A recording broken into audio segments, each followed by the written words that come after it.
Si vous demeurez dans ma parole, vous êtes vraiment mes disciples.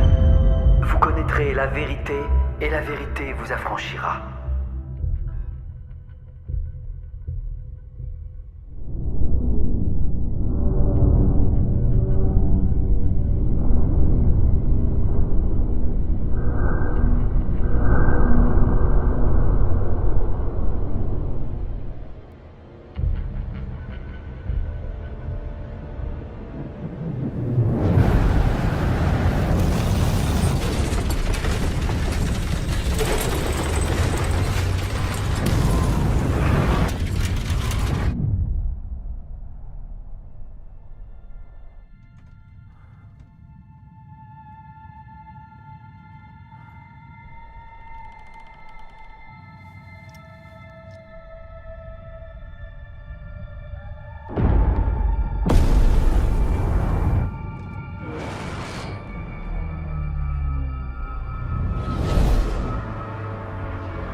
Les antennes relais de téléphonie mobile ou stations de base sont à la fois des émetteurs et des récepteurs, contrairement aux antennes de télévision-diffusion ou de radiodiffusion qui ne font qu'émettre.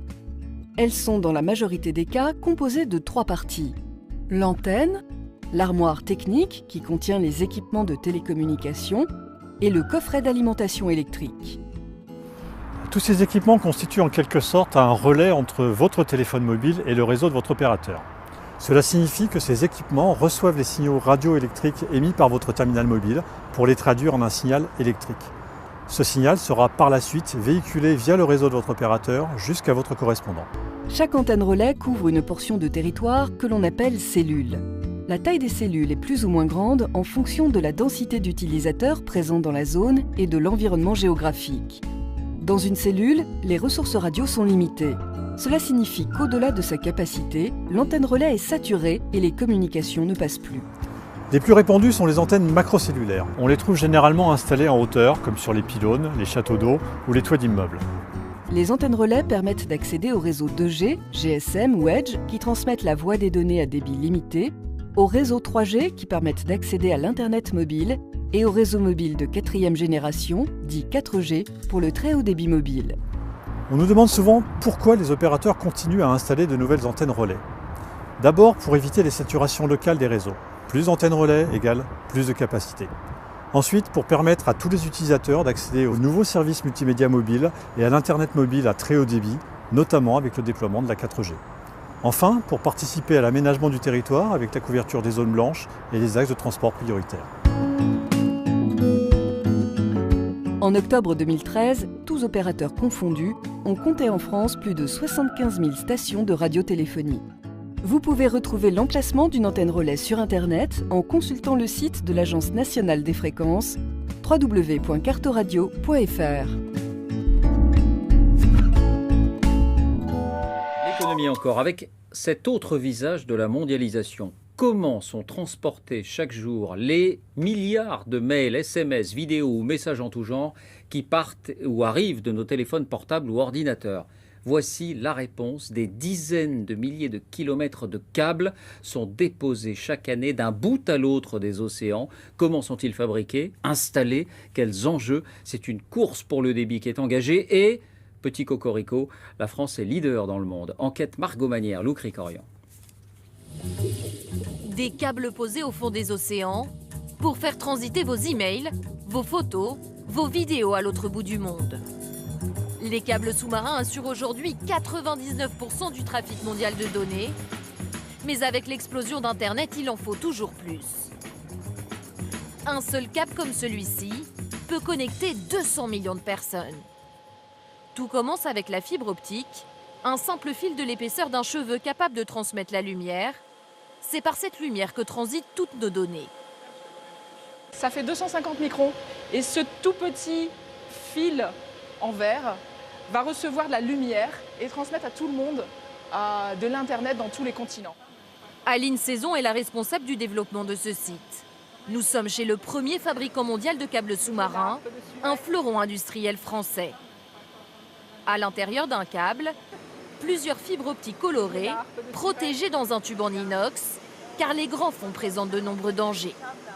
En mer, il peut y avoir des agressions du monde sous-marin, des tremblements de terre, des ancres. C'est arrivé d'avoir des dents de requin ou de poisson plantées dans notre câble.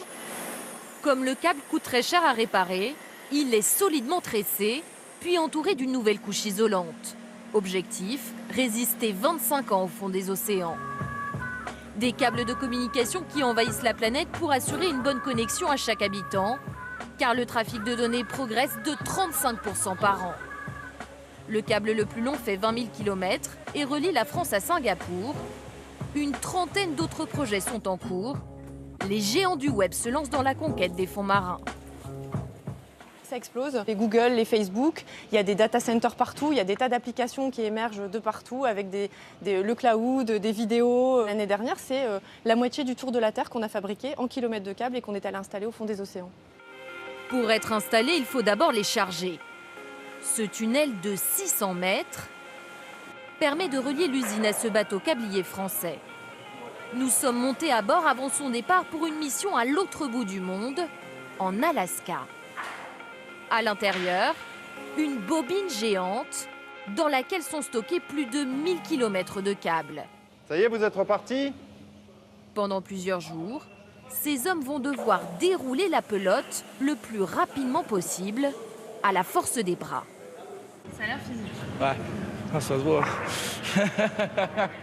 Il faudra 3 mois d'opération en mer pour que ce câblier atteigne l'Alaska. Il va déposer 1200 km de câbles sous l'eau. Objectif, garantir un meilleur accès à Internet. Les câbles vont permettre de relier 6 villes du versant nord de l'Alaska, qui aujourd'hui souffrent d'un Internet trop lent. Un enjeu économique majeur pour la région et toutes ses administrations publiques, ses entreprises et ses services de santé. Mais avant d'en arriver là, le capitaine va devoir poser le câble sous l'eau, un travail minutieux. Donc la route du câble a été définie depuis longtemps et grâce à tous ces écrans, tous ces ordinateurs, nous allons positionner le navire jusqu'à, même dans le mauvais temps, au mètre près. Une fois positionné, 2 méthodes pour aller jusqu'à 8 km de profondeur. Soit les câbles sont simplement posés au fond de l'océan. Il y a quelqu'un qui peut prévenir le Beachmaster là, à terre là, qu'on met la charrue à l'eau là. Soit la charrue, cette machine de 35 tonnes, va creuser une tranchée. Les bras du robot peuvent créer un sillon jusqu'à 3 mètres de profondeur sous les sédiments. Le câble est ensuite enterré pour être protégé. Dernière étape, le raccorder à une station terrestre.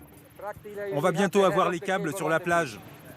Ce type de projet dure 2 ans en moyenne et coûte très cher, jusqu'à 700 millions d'euros.